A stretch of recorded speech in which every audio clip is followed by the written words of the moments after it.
menurut firman Tuhan gimana dong? Kalau secara eksplisit ya, Ha-ha. secara eksplisit nggak ada tuh kita lihat ada yang namanya jangan main game. Iya kan nggak ada Nggak kan? pernah ada tuh. Nggak ada Paulus aja tuh. yang udah nulis 13 surat, teman-teman nggak akan temukan yang namanya kamu jangan main game. Nggak akan ada yang seperti Iya kan itu. nggak ada tuh Gitu. contoh. Nah itu gimana tuh contoh? Tapi kita pertama kan udah gali tuh, oh game itu candu, kita sangat memprioritaskan waktu kita di sana, menghabiskan waktu kita di sana, memberikan dampak negatif gitu. Tapi balik lagi ke sebenarnya Alkitab tuh mengatakan kita itu hidup untuk apa sih, kita diciptakan untuk apa sih itu kan. Ketika kita bilang kita manusia yang diciptakan Allah, berarti hidup kita kan sebenarnya untuk Tuhan gitu, untuk memuliakan Allah gitu.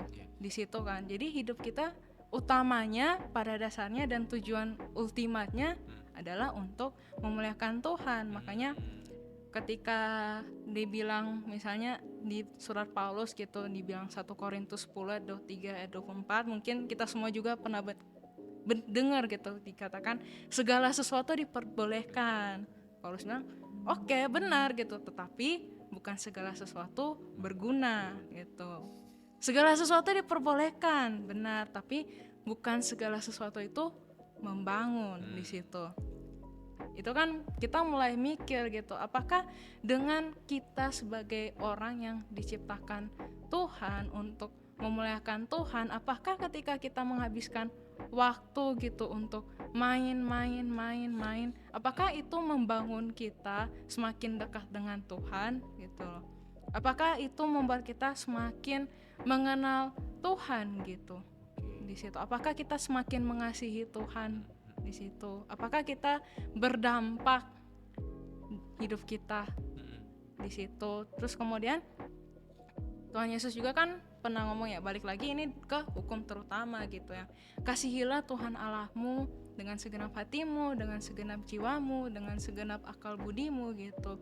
Dan di situ kan dibilang berarti hidup kita semua adalah untuk menunjukkan itu gitu, mengutamakan Allah dalam kehidupan. Berarti harusnya seluruh hidup kita, waktu kita gitu, prioritas kita ya adalah Tuhan jadinya di situ.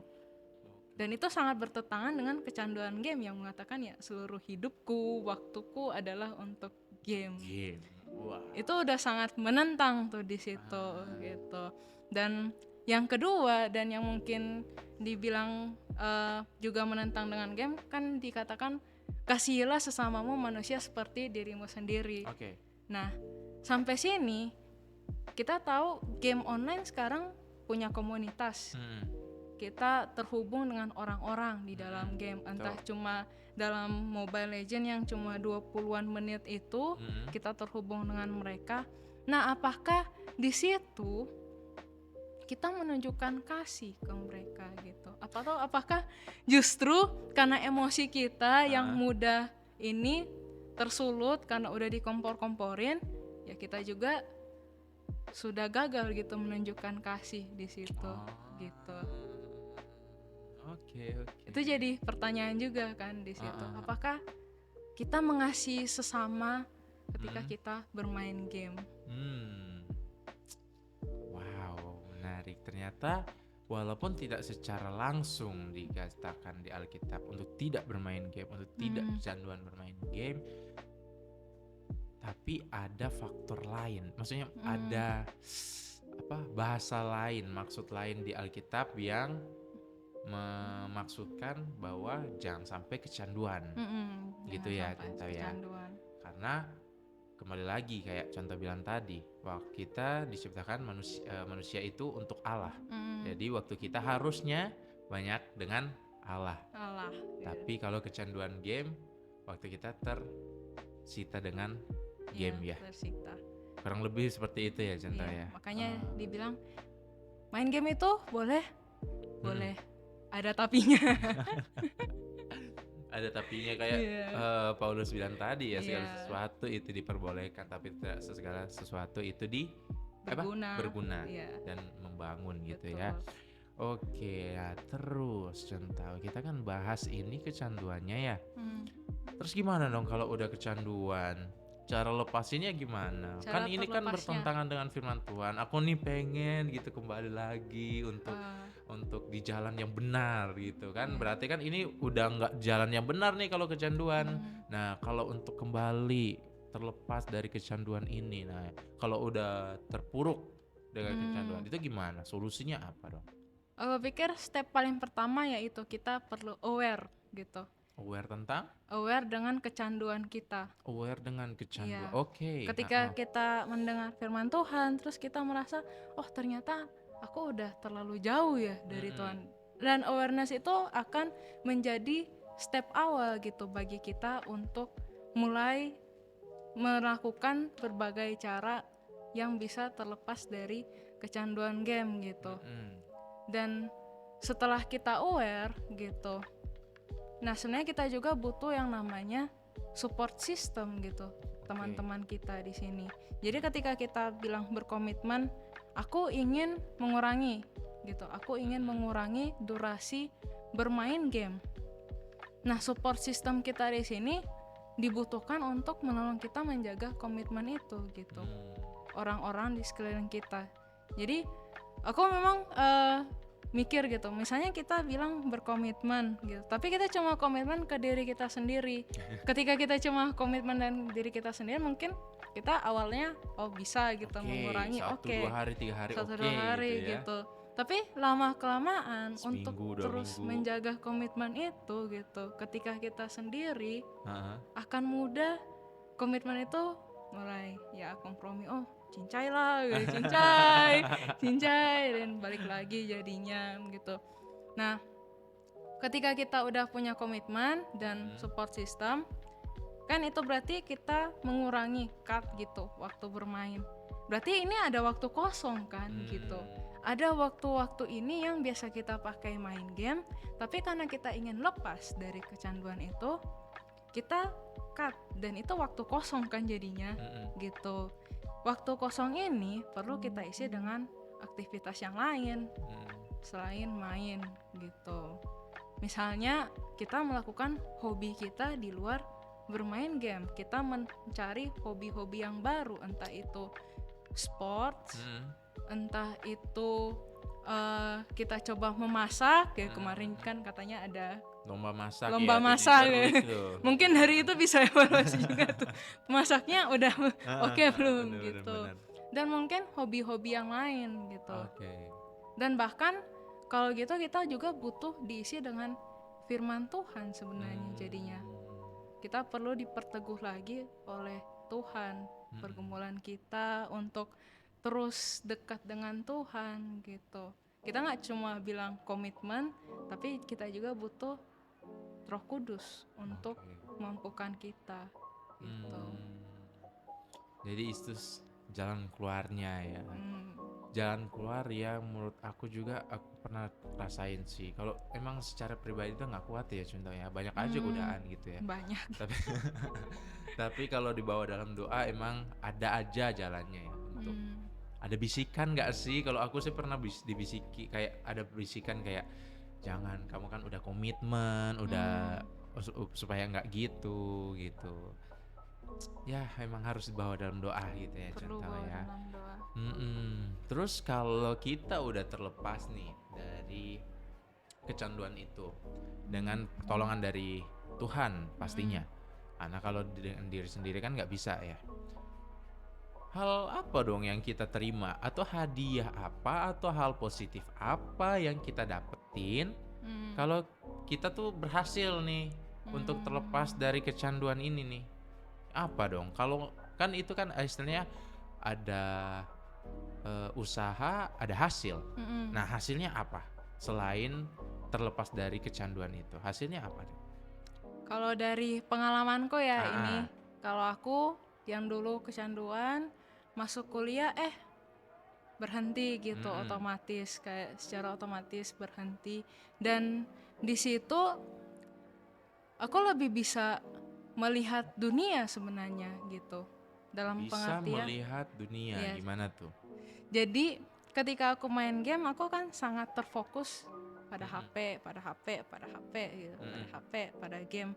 Tapi begitu berhenti, kita kan terpaksa untuk melihat dunia di sekeliling kita gitu. Kita terpaksa untuk terkonek dengan orang-orang di sekitar kita. Jadi kita terhubung dengan dunia, terhubung dengan orang-orang, dengan teman-teman kita di dunia nyata gitu. Dan aku pikir itu salah satu yang kayak kita tuh melewatkan gitu. Walaupun mungkin kita sempat bilang dunia ini apa sih gitu, kok mengecewakan gitu. Tapi ketika kita tahu ini dunia yang sebenarnya begitu indah, yang sebenarnya Tuhan ciptakan dengan orang-orang di sekitar kita gitu, kita mungkin bisa melihat keindahan di dalamnya. Kita mempunyai relasi gitu dengan orang-orang di sekitar kita di situ.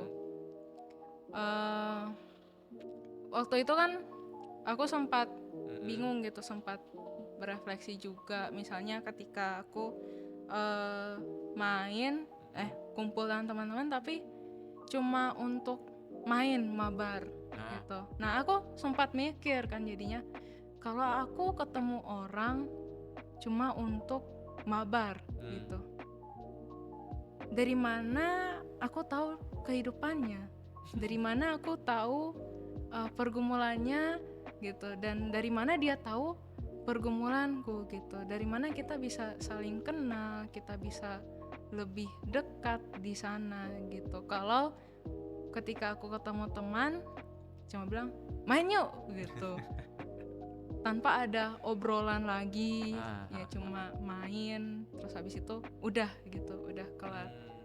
Padahal ketika kita kumpul kita bisa ngobrol gitu. Selain main ya kita bisa ngobrol, ya kita jadi lebih tahu gitu tentang orang itu. Kita lebih kenal dia, pergumulannya, dan apa yang bisa kita lakukan untuk saling mendukung gitu, saling support. Gitu. Jadi istilahnya bisa melihat dunia itu ya, lebih kita bisa lebih care ke orang lain sebenarnya. Salah satunya. Dan kita bisa ya lebih dekat lagi ya sama Tuhan ya, karena waktu luang itu bisa kita isi dengan saat teduh gitu kan, berdoa, merenungkan firman Tuhan, makin memperbaiki diri juga gitu. Betul karena kan kalau biasanya kalau emang udah sahabat dekat nih, biasanya kalau aku tuh sama sahabat aku tuh kayak saling sharing tuh, Vin, lu kurangnya di sini atau kalau kurangnya di sini gini kan saling memperbaiki gitu ya. Tapi kalau ketemu ya main yuk kayak ya udah main gitu kan, main beberapa game, waktunya habis udah pulang gitu kan. Nah, oke, sangat menarik karena kita tuh membahas, kita memikirkan topik ini karena kita melihat di luaran sana banyak tuh berita-berita, pasti contoh lihat lah. Dan teman-teman pasti lihat lah di luar sana ada ya bahkan bakar rumah karena nggak dibeliin sesuatu yang berhubungan dengan game, nggak dibeliin HP karena mau main game gitu kan. Ada bakal tikam orang tuanya sendiri karena nggak dibeliin diamond gitu. Nah itu kan sampai ke hal-hal negatif gitu kan, contoh kalau udah edik gitu. Kalau itu yang sampai yang panitia dalam hal ini ngangkat isu ini gitu. Nah dengan solusi yang contoh kasih dan lain-lain itu mudah-mudahan bisa menjadi jalan keluar juga buat teman-teman yang mau terlepas dari kecanduan game ini, ya kan contoh. Nah tapi contoh ada yang kurang nih, bisa nggak aku minta sesuatu yang berhubungan dengan penguatan ayat yang bisa menguatkan kita yang mau berjuang buat terus-terus ingat nih, oh iya aku mau lepas dari kecanduan ini. Nah kira-kira ada nggak penguatan itu? Aku jadi ingat tentang balik lagi ke kasih Tuhan gitu. Kasih Tuhan. Iya, kasih Tuhan yang begitu besar, dan mungkin ayat yang kita ingat semua yaitu Yohanes 3 ayat 16. Lagi-lagi gitu. Karena begitu besar kasih Allah akan dunia ini, sehingga ia telah mengaruniakan anaknya yang tunggal, supaya setiap orang yang percaya kepadanya tidak binasa melainkan hidup yang kekal gitu. Dan kalau Allah sudah menunjukkan kasihnya pada kita dan itu sangat besar gitu, aku kayak mikir apa sih yang kurang gitu dari kasih Allah gitu. Kayak aku nggak perlu menemukan kasih itu di dalam game, aku nggak perlu menemukan kasih itu di dalam kepuasan ketika menang, ketika prove something di dalam game. Tapi kasih Allah itu udah cukup gitu untuk menemukan kepuasan, untuk merasa bahagia gitu di situ. Aku pikir mengingat kasih Allah itu dan semakin merasakan kasih Allah itu jadi salah satu momen yang menguatkan kita juga gitu, dan membuat kita berpikir lagi ketika kita ingin bermain, ketika kita ingin balik lagi ke dalam kecanduan itu gitu. Jadi Yohanes yang kita ayat favorit itu ya, ternyata ayat favorit itu luas cakupannya ya, luas ya. Dan dalam, karena kasih Tuhan itu ya, kembali lagi ya sih. Kayak dalam banget.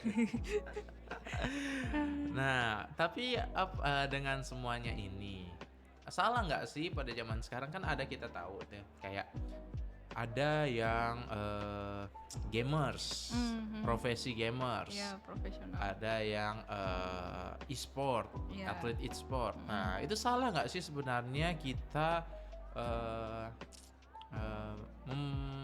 impikan hal itu untuk menjadi seorang gamers, atau menjadi game developer, atau menjadi BE ambassador e-sport begitu kan. Nah, itu kan tidak terlepas dari main-main game.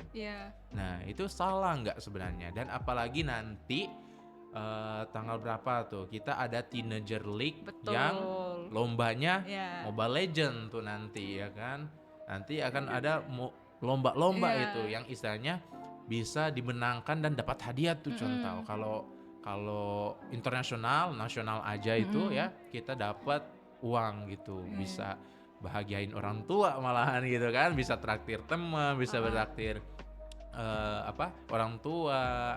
Nah, tapi apa yang harus perlu diingat untuk apa yang perlu kita ingat nih untuk beda loh, kan itu kan hal beda tuh.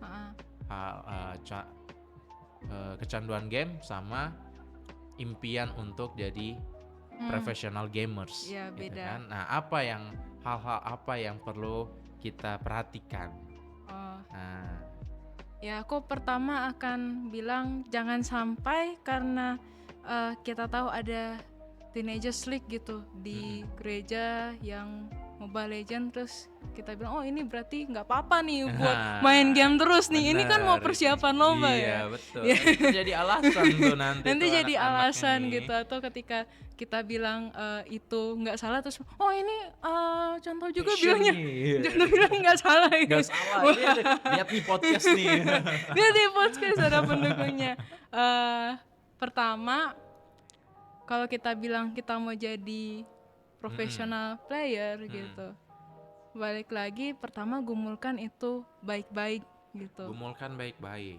Karena kita kan ngomong kita semua punya panggilan gitu. Betul. Balik lagi kita semua punya panggilan, dan apakah professional player itu adalah panggilanmu, panggilan yang Tuhan taruh dalam hidupmu, dan kamu bisa melakukan sesuatu untuk Tuhan ketika kamu menjadi pro player gitu. Apakah kamu memuliakan Tuhan melalui gaming, ataukah itu cuma alasan kamu gitu untuk bisa tetap bermain game? Itu perlu benar-benar digumulkan di situ. Apakah itu beneran panggilanmu? Itu. Dan setelah itu mungkin kamu juga bisa mulai mikir gitu ya, kan kita tahu pro player tuh nggak sampai berpuluh-puluh tahun ya. Sejauh ini yang aku tahu ya nggak ada pro player umur 50, umur 60 gitu.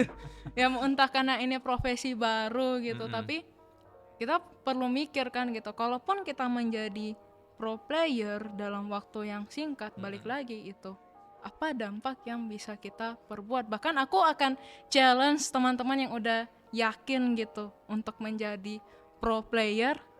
Apa yang bisa kamu lakukan di dalam komunitasmu dan itu membuat teman-teman dalam komunitasmu itu semakin dekat dengan Tuhan. Mereka bisa kenal Tuhan dari hidup kamu gitu. Ketika kamu menjadi pro player, apakah kamu bisa menjadi saksi Injil di dalam timmu itu? Dan ketika kamu sedang menggumulkan itu gitu, ketika kamu sedang sekolah, ingat juga kamu punya prioritas gitu. Itu kamu sedang ada di sekolah, kamu juga sedang belajar banyak hal, kamu nggak cuma belajar soal game gitu, tapi kamu juga sedang belajar tentang relasi di dunia nyata gitu, di dalam sekolah gitu. Kita perlu ingat juga gitu tanggung jawab kita. Jangan sampai ketika kita yakin jadi pro player, ya kita justru sangat memprioritaskan itu. Bukankah itu nggak beda jauh dengan kecanduan jadinya, karena betul. Kita sudah memprioritaskan game dibandingkan sekolah kita, dibandingkan tugas dan tanggung jawab kita sekarang gitu. Oke, wow, ini panjang banget sebenarnya, masih banyak banget yang aku pengen tahu. Teman-teman juga pasti banyak yang pengen tahu tentang kecanduan game ini, tapi sana itu waktunya terus berjalan, udah mau habis. Mungkin ada waktu ada sepatah satu kalimat, dua kalimat yang bisa disampaikan kepada teman-teman untuk memotivasi, memacu mereka untuk bisa terlepas, bahkan bisa betul-betul menggantikan kecanduan mereka dengan kecanduan dengan hubungan dengan Tuhan. Ya teman-teman, sekali lagi kita adalah anak-anak Tuhan, anak-anak yang begitu dikasihi Tuhan, dan kasih Tuhan itu jauh lebih berharga daripada kemenangan kita dalam game, daripada hal-hal yang bisa kita capai dalam game. Dan kalaupun teman-teman tetap ingin bermain game, aku challenge kita semua gitu untuk menjadi player-player Kristen yang tetap membawa Injil ketika dia bermain. Ya, sekian. Oke, terima kasih banyak Conta untuk waktu dan sharingnya pada saat ini. Karena waktu kita akan menutup, tapi bentar dulu nih Conta, bentar dulu. Conta suka pantun nggak? Ya, dengar iya, oke. Nah ini aku ada pantun nih, karena ini aku nggak mau kalah nih sama yang si kemarin tuh, sama yang hostnya yang kemarin tuh. Kok dia tiba-tiba ada pantun tuh, aku kaget juga itu ada pantun. Nih aku ada juga. Aku bahas cakep aja ya. Iya, jangan lupa cakepnya ya. Oke. Nah di sini aja ya kenamanya. Oke. Dari Irian banyak cendrawasih. Cakep. Roti mengambang diberi ragi. Cakep. Cukup sekian dan terima kasih. Semoga esok kita berjumpa lagi. Bye bye. Cakep. Terima kasih. Terima Bye-bye. kasih guys.